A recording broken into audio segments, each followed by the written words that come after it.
Hi, this is Katrina from Katrina K Creations, and this is lesson 1 of a total of 3 lessons in my Pattern Making Plain and Simple series. Today, I'm showing you how to manipulate or move darts using 2 methods, the slash and spread method and the pivot method. Let's get started. The purpose of this series is to help you to become familiar with pattern making, especially if you've never made any type of patterns or done any type of pattern making before. So we're not going to be dealing with any taking of measurements. We're not going to be dealing with any fittings or fuss. This is just getting the basics down so that, first of all, you can decide even if you want to draft your own patterns. And if you decide that you do, you will have some basic pattern making skills under your belt already. Once you start dealing with measurements and fitting your body, that becomes complicated. I want you to learn pattern making without the complication of fitting first. The tools you're going to need are a ruler, a pencil. I'll be using this marker so it'll be easier for you to see on camera what I'm doing. Scissors, cardstock or poster board, a push pin, paper, pattern weights, and your practice template. This is the sloper that I'm going to be using in this video and all of the videos in this pattern making series. Throughout the video, I'll probably be referring to this practice template as a sloper. And for those of you that don't know what a sloper is just a basic pattern that has been drafted according to a set of measurements, whether it's the measurements of a dress form or the measurements of someone's body. So this is the sloper that I will be using in this video to show you how to manipulate or move your darts. And darts are very important because darts are used to fit fabric to the body.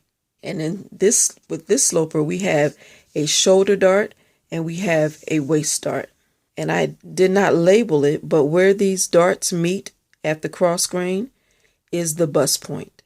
So when you get your practice template printed out, print off as many as you need, and then you're going to cut them out. Here's one that I have already cut out. I advise you when you cut them out to cut the darts out last. Leave a little paper there until you're getting ready to use it, because once you cut it to the bust point, it's going to be a hinge and it's going to be very movable and it might come apart easily. In pattern making, darts are manipulated or moved or changed in some way to create the style and design that you want. So darts are very important in pattern making. Darts can be manipulated or moved using 2 methods, the slash and spread method or the pivot method, and I'm going to be showing you both methods today. Now here's a picture of the first style we're going to create. And if you notice, it has waist darts like our sloper, but it has no shoulder darts. Instead, the shoulder darts have been moved to the armhole. Here's a picture of our sloper on the left with the shoulder darts and the waist darts, and the style that we're trying to create on the right with the waist darts and armhole darts.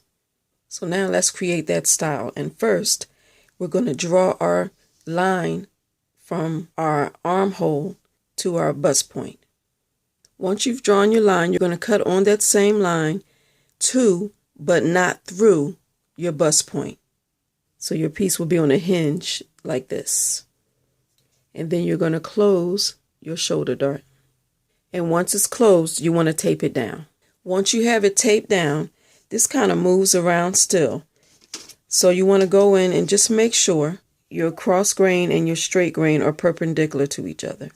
And you want to make sure of that before you fill in this dart, fill in your new dart with paper. And then you can add your paper to your new dart. I'll be talking about truing darts in a later video. And just a reminder, this sloper does not have seam allowances. So that's how you move your shoulder dart to your armhole using the slash and spread method. Now I want to show you how to move your dart to the armhole using the pivot method. And this is where the cardstock or the poster board comes in. Now this has been cut out of cardstock, and this is a lightweight cardstock. When we're using the pivot method, we need to trace around the piece. What I like about using the cardstock is that I can just put this in my printer and print my template right onto the cardstock. You can also use poster board, but you just have to do a couple of extra steps. You would have to print out your template and then place it onto the poster board, either by taping it or stapling it, and then cut it out. And then you would have to mark your cross grain.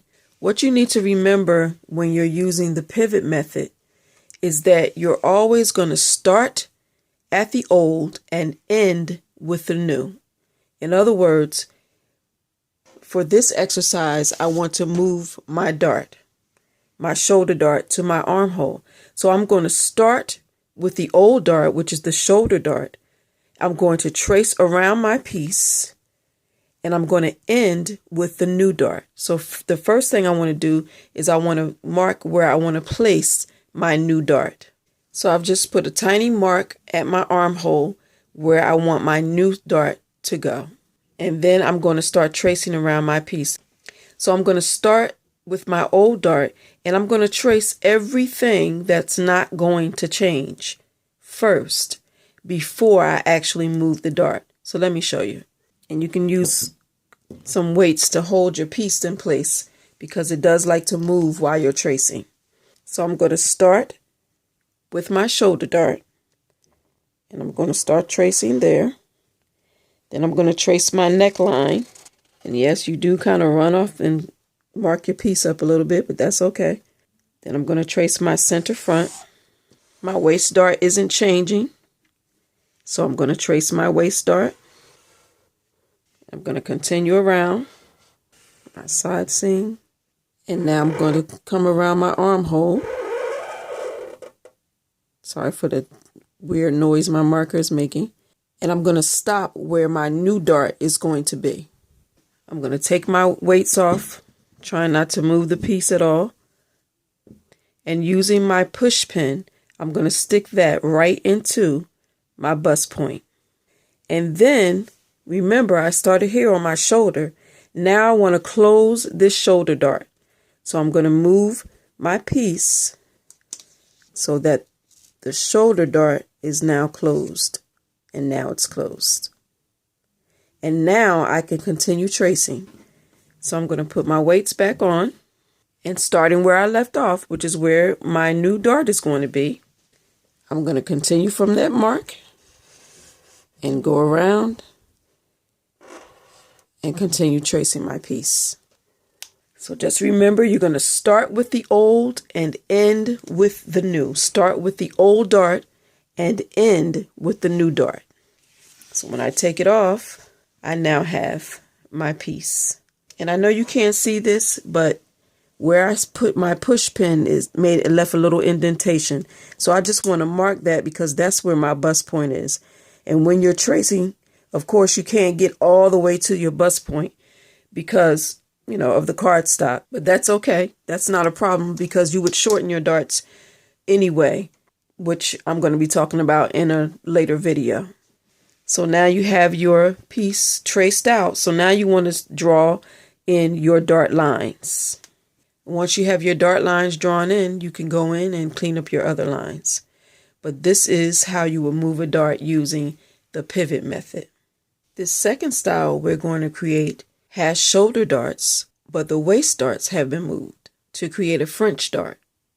So again, on the left is what our sloper looks like if it were sewn together. And on the right is what we're going to create with the slash and spread method, moving our waist darts into the side seam to create French darts. So we're going to start again with our sloper. Remember, we're not moving the shoulder dart. We're moving our waist dart this time. So you're going to draw your line from your side seam to your bust point. And the French dart is a little low on the side seam. So it's closer to your waist seam or your waistline than it is to your cross grain. And once you've drawn your line for your French dart, you want to cut on that line to, but not through your bust point. And it should be on a hinge, just like this. And you just want to close your waist dart. And once you've closed your waist dart, tape it down.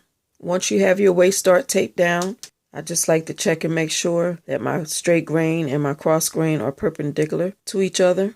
So I'm lining up my ruler with my center front, which is my straight grain.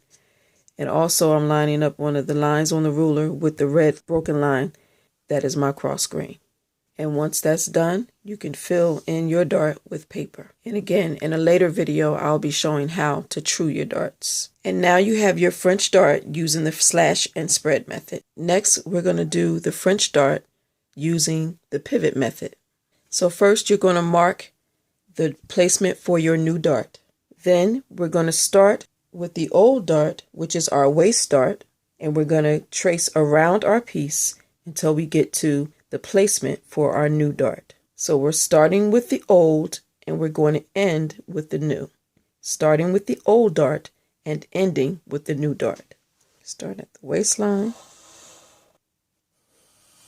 tracing my center front, my neckline, shoulder and shoulder dart,